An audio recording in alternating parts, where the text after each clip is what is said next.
Pointe shoes. Perhaps this is the very first association when the word ballet or ballet dancer comes to mind. We, the audience, mistakenly consider pointe shoes a part of the traditional dancer costume. But shoes are the most important things that a ballet dancer puts on during rehearsals and on stage. Manufacturers call pointe shoes as hard ballet shoes.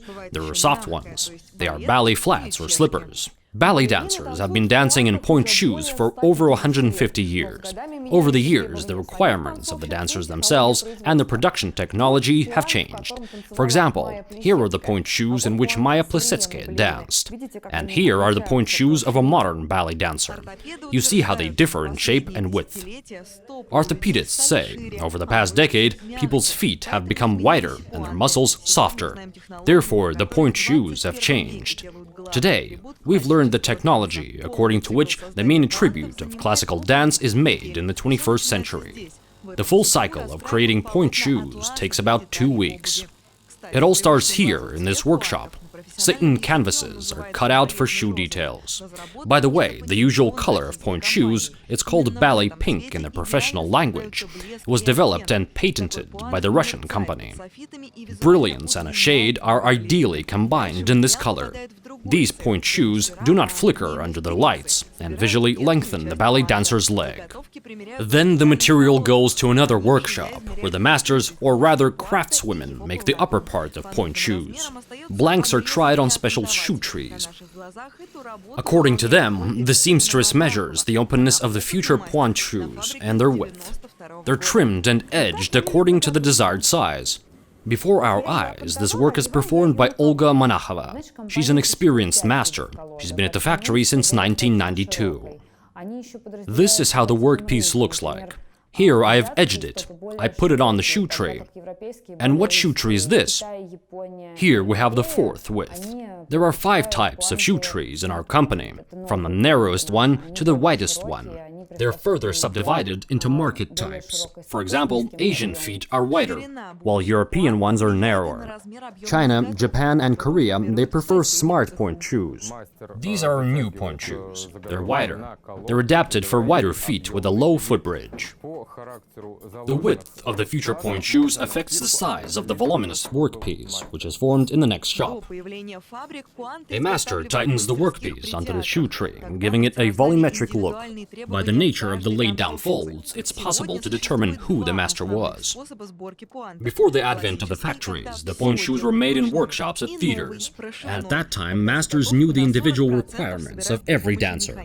Today, there are 2 main ways of making pointe shoes. Classic, when everything's done manually, and new, stitching, where the workpiece is collected by 40% with the help of mechanical equipment. But in any case, most of the work is manual labor. With the stitching method, the already tightened workpiece with the sole previously attached returns to the seamstresses. They sew on sole. But before our workpieces become complete pointe shoes, they lack insoles, special sound-absorbing parts, and most importantly, boxes. They're made by hand, smearing the sacking with special glue. Here are the pointe shoes are produced from start to finish. They even bake the glue in the factory. This is flour dextrin glue. All the details for the manufacture of a rigid base of the pointe shoes are smeared with it. A glass, in which the ballet dancer's leg stands, keeps its shape thanks to this natural glue. It's made from starch and flour. They say at the factory you can even eat such glue. It's a little sweet, indeed edible. The production director suggested the film crew try the glue. Not a single journalist was hurt after the glue testing. While Satan is cut and the workpieces are made in one workshop, soles, insoles, and boxes are made in another. There are no schools that teach how to make pointe shoes correctly. Therefore, masters are taught right here. A trainee works for 3 months, only for the table. Then he begins to make ballet shoes for sale. The trainee reaches the speed of the professional master in about a year. Only 2 or 3 of the 10 trainees continue to work in the factory. Sergei Murza has been working with ballet shoes for 18 years. He says making a pointe box is a rather voluminous work. There's the technique of the 19th century, supplemented with modern technologies. The box should be elastic and match the foot of the ballet dancer, but at the same time keep a tough shape.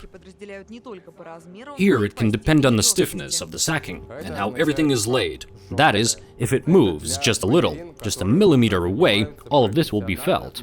The legs of the ballet dancer are sensitive. Millimeters make sense. Another important detail is the insole. Insoles are divided not only according to their size, but also according to the degrees of hardness. It means hard. This is for ballet dancers who have been professionally in ballet for many years. The box is the heart of the pointe shoes, and the insole is their spine.